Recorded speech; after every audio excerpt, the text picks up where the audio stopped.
저분이 목사님이셨다고요? 나는 그냥 겉모습만 보고 아까 그 눈빛 나한테 분명히 무언가를 말하는 것 같았는데? 처음 봤을 때부터 다르긴 했어요. 그냥 그렇게 느껴졌어요. 어떻게 그럴 수가 있지? 우리가 그렇게까지. 이 자리에 이렇게 서 있기조차 너무 부끄럽네요. 지금이라도 늦지 않았다면 진심으로 다시 시작하고 싶어요. 오늘 영상에서 소개할 이야기는 우리가 쉽게 지나치는 일상의 순간 속에서 얼마나 큰 진실이 숨어 있는지를 보여줍니다. 서울 강남 한복판 모두가 외면했던 한 사람이 사실은 이 교회를 이끌 새 담임 목사였다는 사실 상상이나 해보셨나요?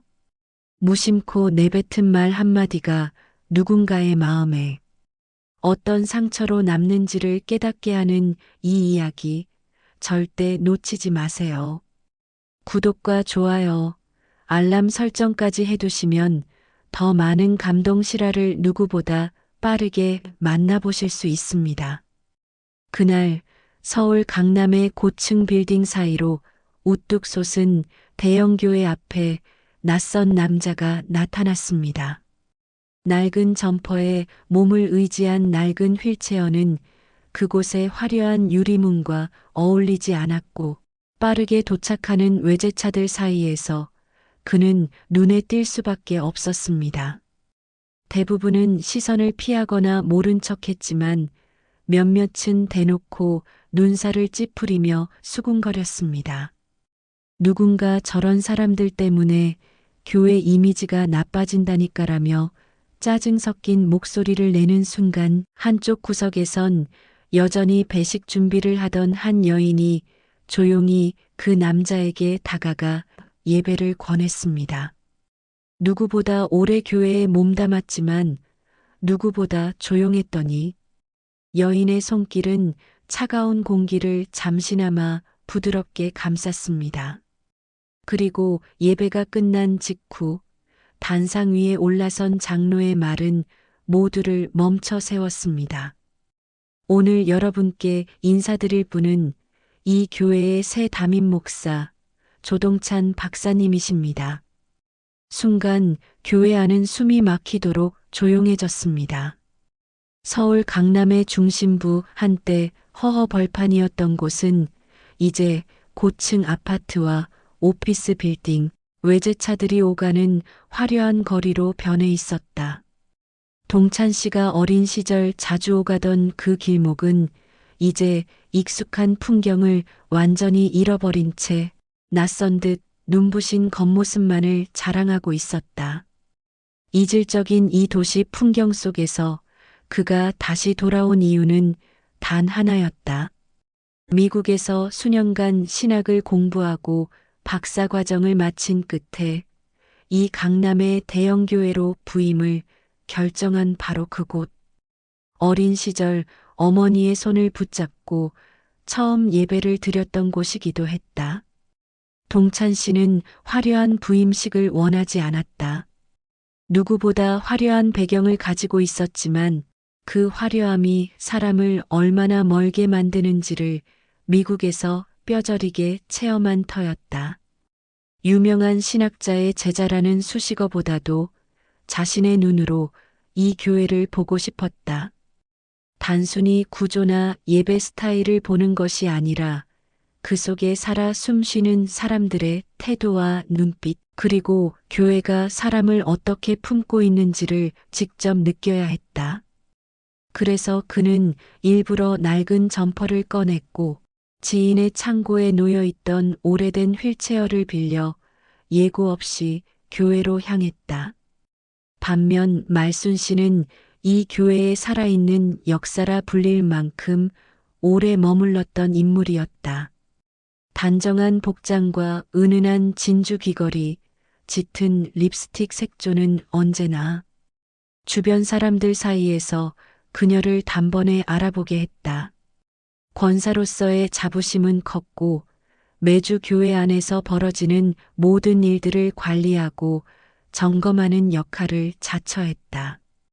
오랜 시간 동안 교회가 커지는 과정에서 수없이 많은 사람들을 마주쳤고 그중 다수는 그녀의 기준에서 예배당에 들이기 꺼려지는 이들이었다. 단정하지 못한 복장, 예배 시간에 늦게 오는 사람들, 혹은 정체를 알 수 없는 낯선 이들에 대해선 거리낌 없는 말로 경고하곤 했다. 그리고 그런 말순 씨가 신뢰하고 기댔던 사람 중 하나가 바로 영자 씨였다.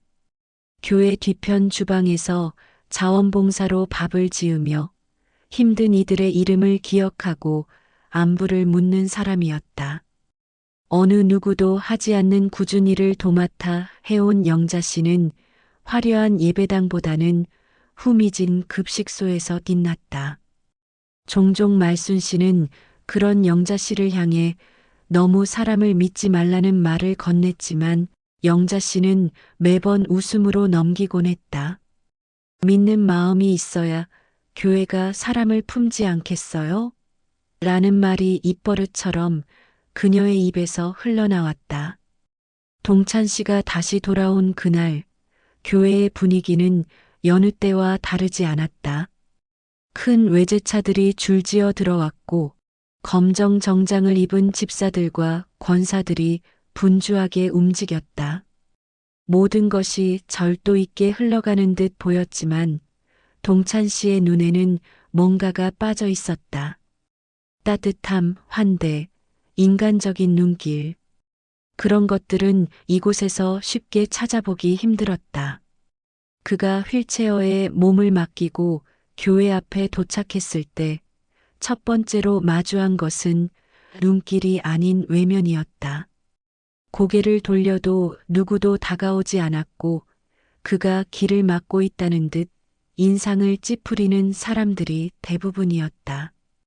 예배가 시작되기 전 30분, 마치 누구도 방해받고 싶지 않은 듯 그를 피했다. 정작 교회의 문은 활짝 열려 있었지만 그 안에 담긴 마음은 굳게 닫혀 있었다.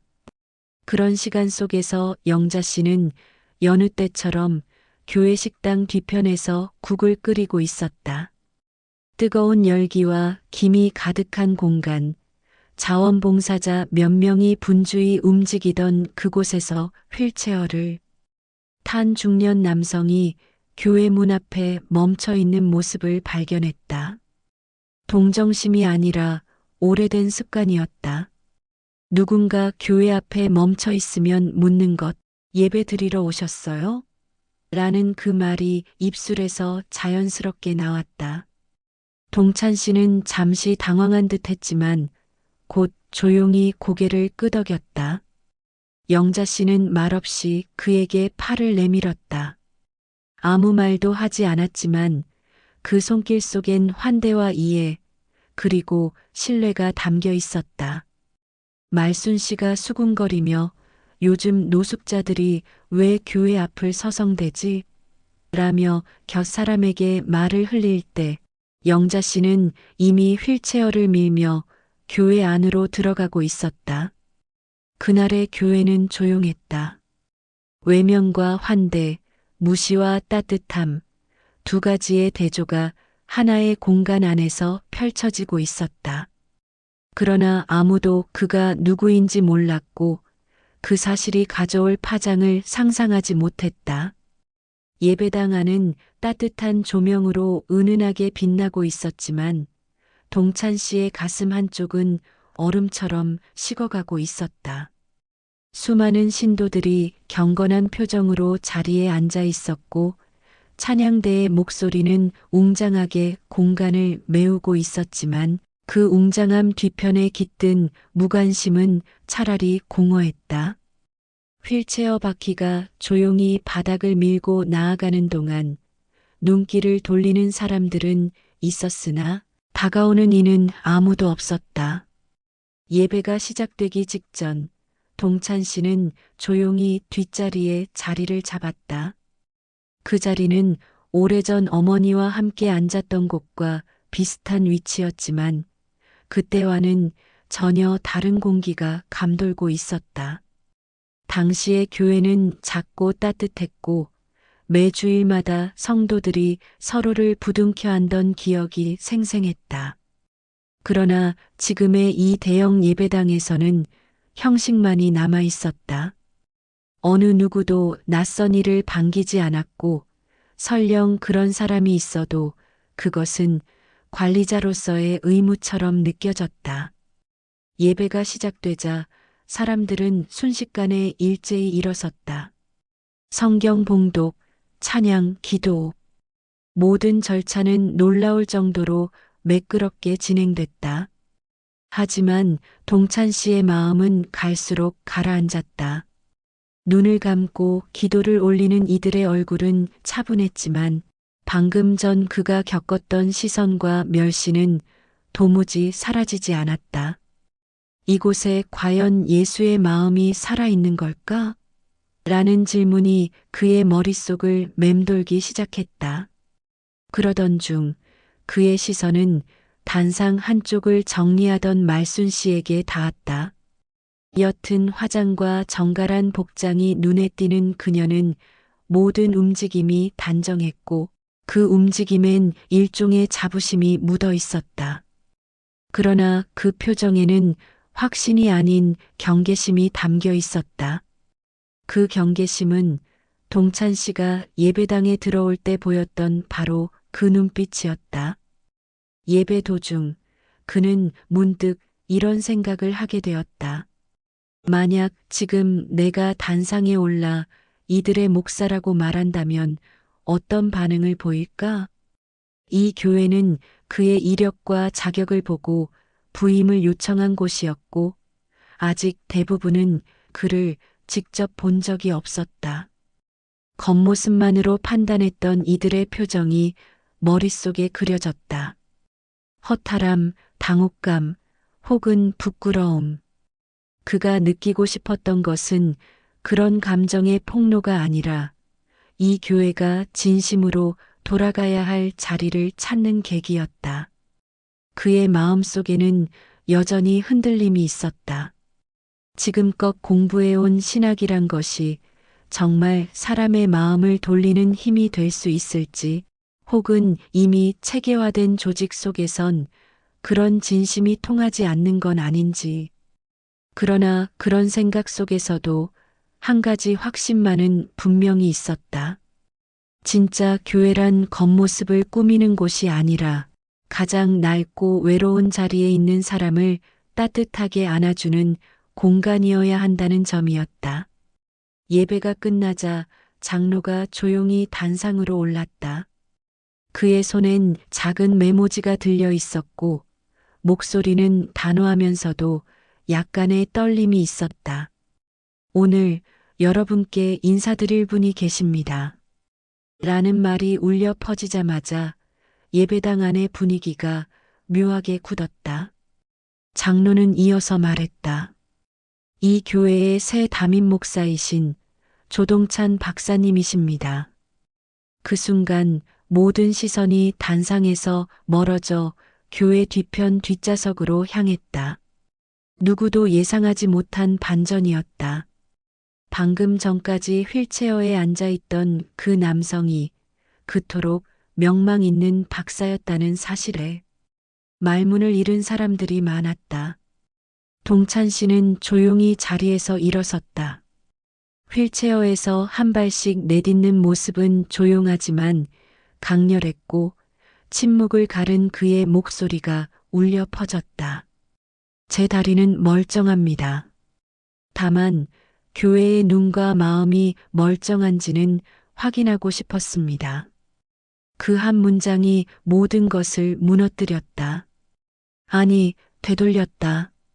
누군가는 고개를 숙였고 누군가는 눈을 떴다. 말순 씨는 손에 들고 있던 성경책을 떨어뜨린 채 그 자리에 굳어 있었다. 그녀의 표정에는 놀라움과 당혹감, 그리고 진한 후회가 번져 있었다. 누군가는 귓속말로 진짜였어? 라고 말했고 누군가는 자리에서 벌떡 일어나 나가려 했다. 그러나 정작 그 순간 말없이 눈물을 훔치는 이는 따로 있었다. 그 눈물의 주인공은 영자 씨였다. 누구보다 조용히, 누구보다 꾸밈없이 동찬 씨를 예배당으로 이끈 유일한 사람이었다. 예배당은 정막 속에 잠겼다. 누군가는 손끝을 떨었고 누군가는 숨을 죽였다. 말순 씨는 그 자리에 선 채로 꼼짝도 하지 못했다. 마치 자신이 평생 지켜온 기준과 확신이 산산이 부서지는 소리를 듣는 듯했다. 아무 말도 할 수 없었고 아무도 그녀를 위로하지 않았다. 오히려 주변에서 퍼져나가는 수군거림이 그녀의 등 뒤를 찔렀다. 아까 그 말 들었어? 진짜 민망하겠네. 저렇게 사람을 판단하니까. 그 말들이 그녀의 귀에 명확히 꽂혔다. 입술이 파르르 떨렸고 시선은 바닥에 고정되었다. 시계 초침 소리마저 들릴 듯한 침묵 속에서 그녀는 자신도 모르게 주먹을 꽉 쥐었다. 그 주먹은 결코 분노를 향한 것이 아니었다. 후회, 자책, 그리고 씻기 힘든 부끄러움이 고스란히 스며들어 있었다. 순간 그녀의 눈앞에 떠오른 건 교회 입구에서 휠체어를 타고 앉아있던 그 낯선 얼굴이었다. 조롱에 가까운 말투로 노숙자들이 왜 교회 앞을 서성대지? 라고 내뱉었던 자신의 목소리가 메아리처럼 울려 퍼졌다. 다리를 절지도 않는 사람을 단지 낡은 옷과 휠체어라는 이유만으로 외면하고 조롱했다는 사실은 어떤 이력이나 자격증보다 더 무겁게 그녀를 짓눌렀다. 20년 동안 이 교회를 지켜왔다 자부했지만 정작 교회의 중심에 있어야 할 사랑과 환대를 잊고 있었다는 깨달음이 뼛속까지 파고들었다. 그녀는 천천히 시선을 들었고 단상 위로 걸어 올라가는 동찬 씨를 바라보았다. 동찬 씨의 걸음은 느렸지만 힘이 있었다. 이 교회에 첫 발을 들이던 순간부터 지금까지 모든 표정과 태도가 눈앞에 생생하게 떠올랐다. 그는 고개를 천천히 들고 예배당을 가득 메운 사람들을 바라보았다. 찬란한 조명이 얼굴에 쏟아졌지만 그 빛보다 더 눈부신 것은 그의 고요한 눈빛이었다. 무언가를 증명하려는 마음보다 그냥 보여주고 싶었던 진심이 담긴 눈빛. 저는 오늘 이 교회가 어떤 시선을 가진 곳인지 알고 싶었습니다. 그 한마디에 몇몇 신도들이 고개를 떨궜다. 누군가의 겉모습을 보고 판단하기 전에 먼저 마음을 들여다보는 것이야말로 신앙의 시작이라고 생각합니다. 그 순간 예배당 뒤편에서 작은 움직임이 감지됐다. 영자 씨였다. 조용히 눈가를 훔치며 자리에서 일어선 그녀는 사람들의 시선을 아랑곳하지 않고 앞으로 걸어 나왔다. 낡은 앞치마와 조금은 구겨진 셔츠 차림이었지만 그녀의 걸음은 당당했다. 단상 앞에 이르자 조용히 고개를 숙였고 그제야 눈물이 볼을 타고 흘렀다. 목사님 처음 봤을 때부터 뭔가 다르다고 느꼈습니다. 떨리는 목소리였지만 진심이 담긴 말 한마디가 예배당의 공기를 바꿨다. 그 말에 동찬 씨는 살짝 고개를 숙였다. 그 어떤 찬사보다도 소중한 환대였다. 누군가의 직함이 아닌 존재 자체를 받아들였던 그 따뜻한 눈길 하나가 오늘 이 교회의 본질을 증명해 준 셈이었다. 그리고 그때 말순 씨가 조용히 움직이기 시작했다.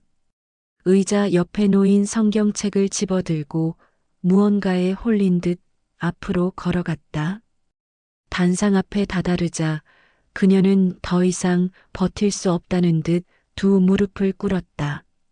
손에 들고 있던 성경책을 바닥에 내려놓고 고개를 숙였다. 흐느낌이 퍼져나갔다. 진짜 부끄러운 건 제 마음이었네요.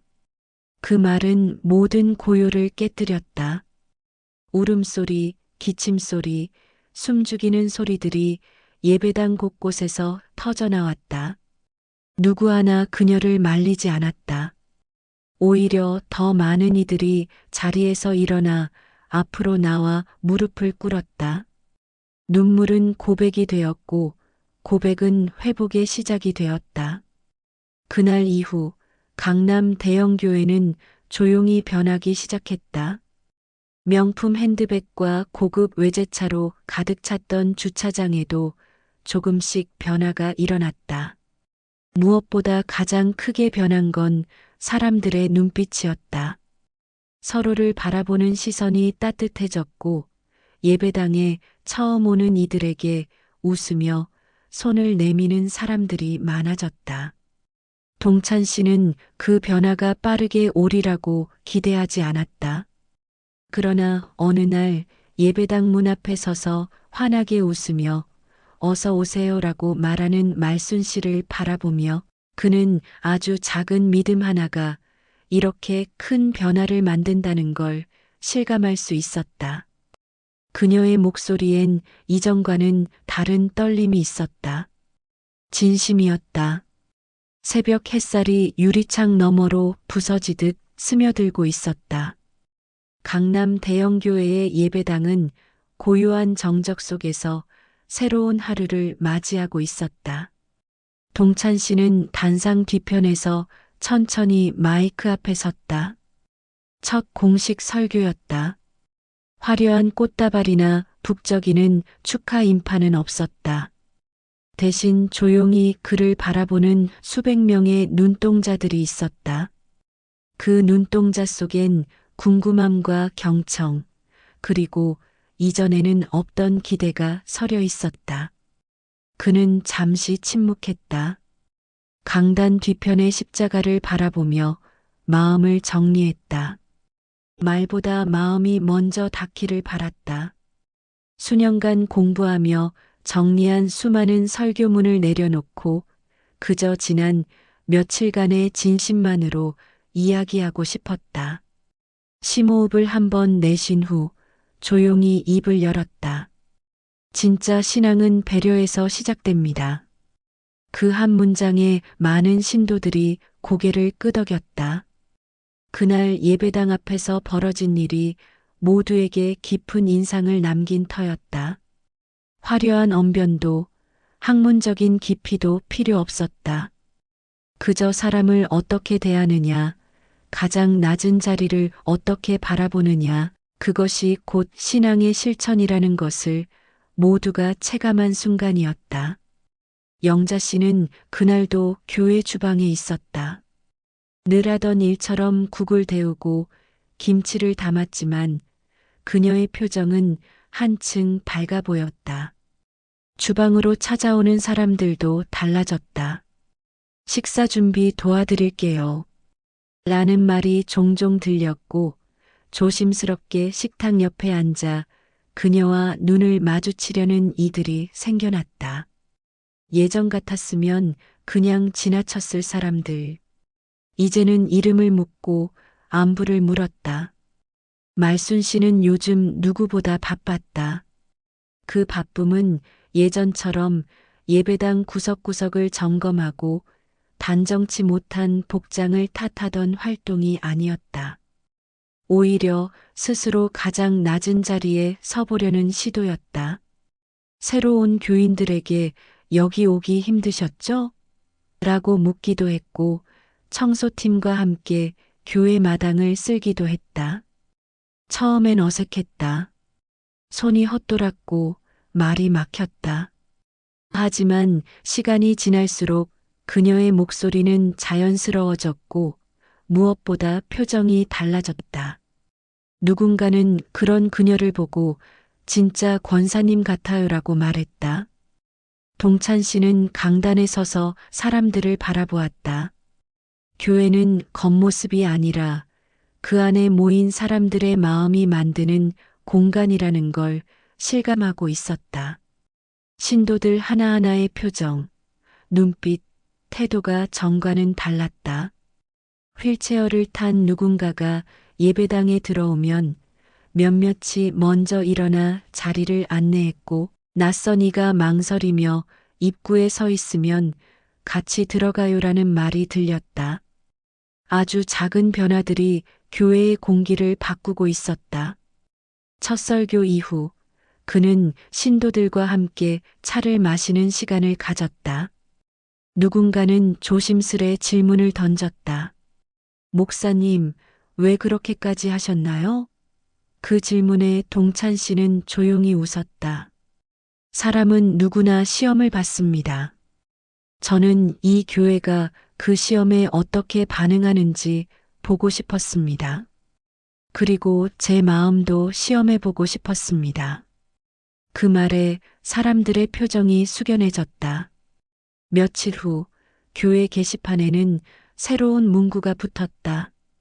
교회는 정장을 입은 사람이 앉는 곳이 아니라 마음이 상한 이들이 기대어 쉬는 곳입니다. 그 문구 앞에 선 사람들이 저마다 오래 머물렀다. 누군가는 눈시울을 붉혔고 누군가는 핸드폰으로 사진을 찍어 지인에게 보냈다. 이전 같으면 게시판을 흘끗보고 지나쳤을 이들이 이제는 그 문장에 귀를 기울이기 시작했다. 영자 씨는 어느 날 청년부 아이들에게 이런 말을 건넸다. 사람은 말로 안 바뀌어요. 눈빛이 바꾸고 손길이 바꾸지. 그 말에 한 청년은 미소 지으며 물었다.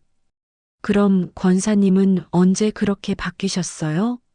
영자 씨는 살짝 웃으며 대답했다. 나는 안 바뀌었어요. 그냥 그대로인 걸 누가 알아봐 준 거지. 그리고 다시 찾아온 주일. 예배당 앞에서 말순 씨가 누군가의 휠체어를 직접 밀어주고 있는 모습이 보였다.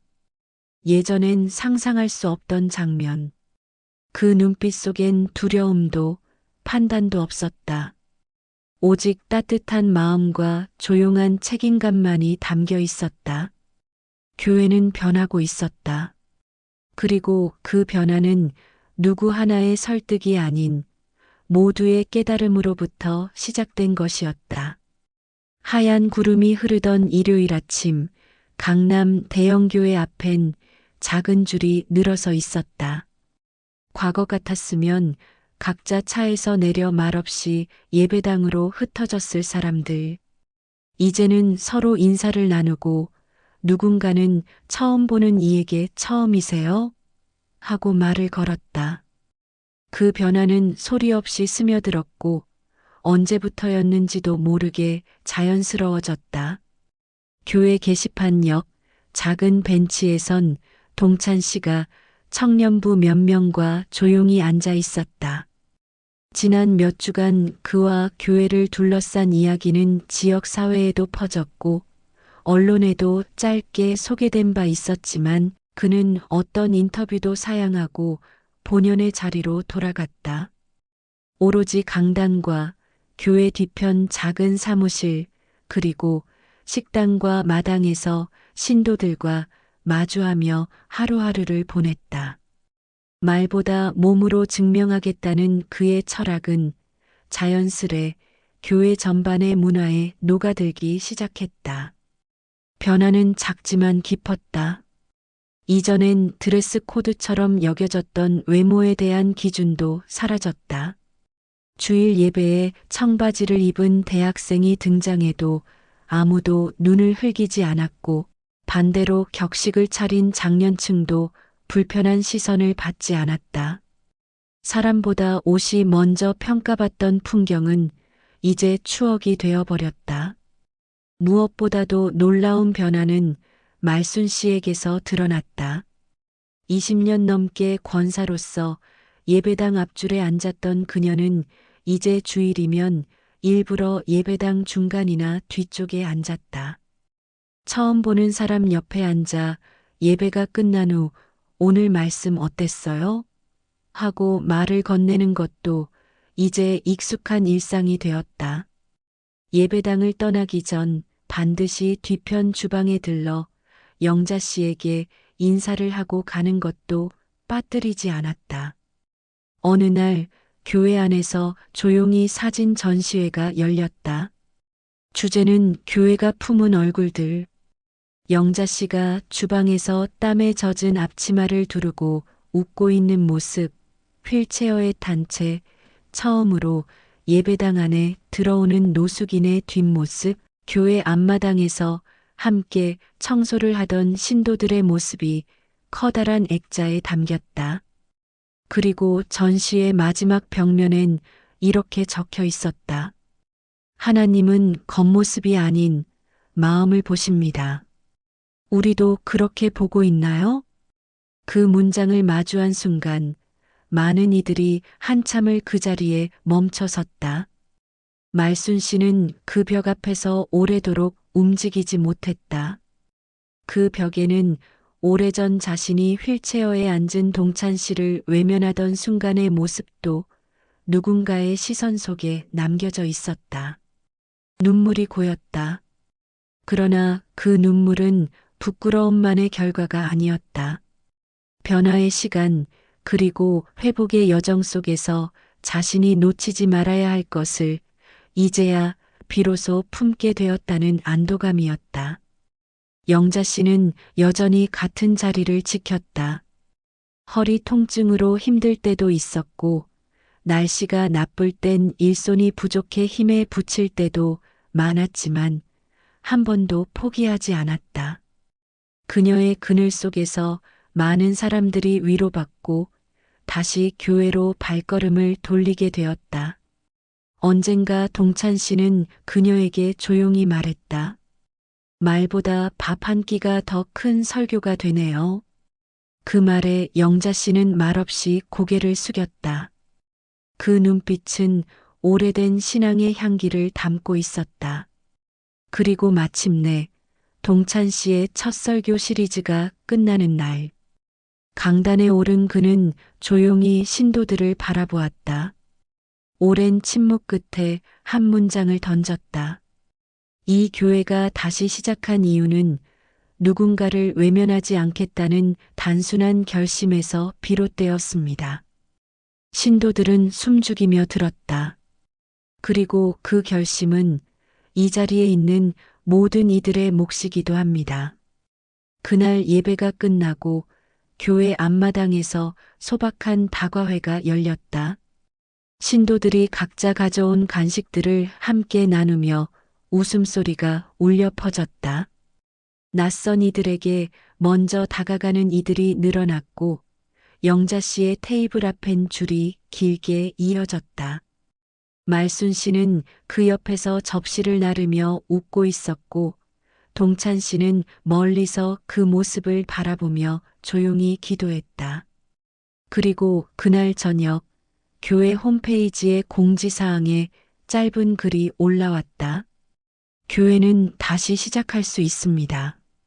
마음이 돌아오면 어디든 그곳이 예배의 자리가 됩니다. 시간은 흘러 어느덧 6개월이 지나 있었다. 강남 대형교회는 겉으로 보기에 여전히 웅장했고 예배당의 천장엔 고요한 빛이 내려앉았다. 그러나 그 빛의 의미는 이제 완전히 달라져 있었다. 조용했던 변화는 단단해졌고 사람들의 눈빛은 더욱 깊어졌다.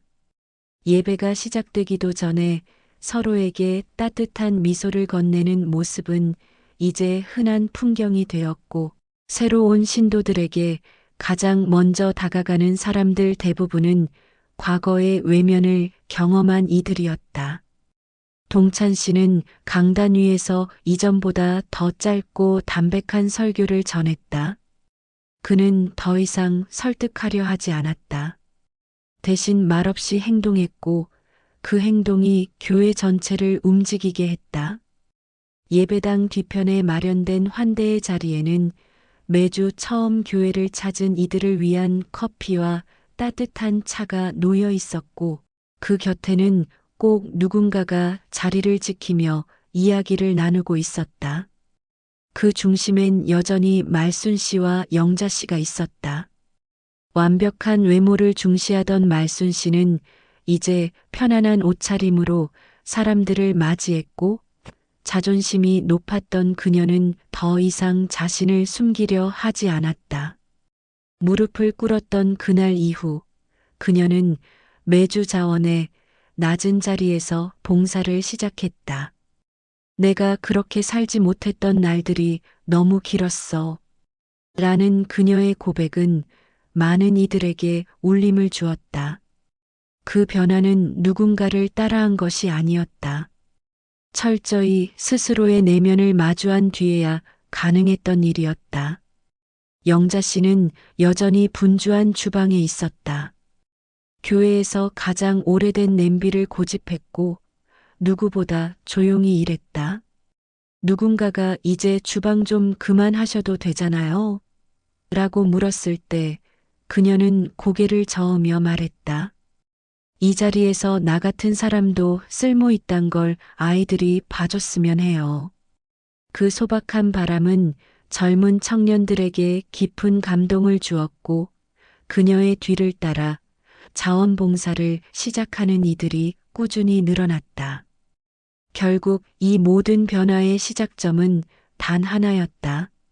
한 사람이 교회를 향해 낡은 점퍼와 휠체어에 몸을 싣고 걸어온 그날.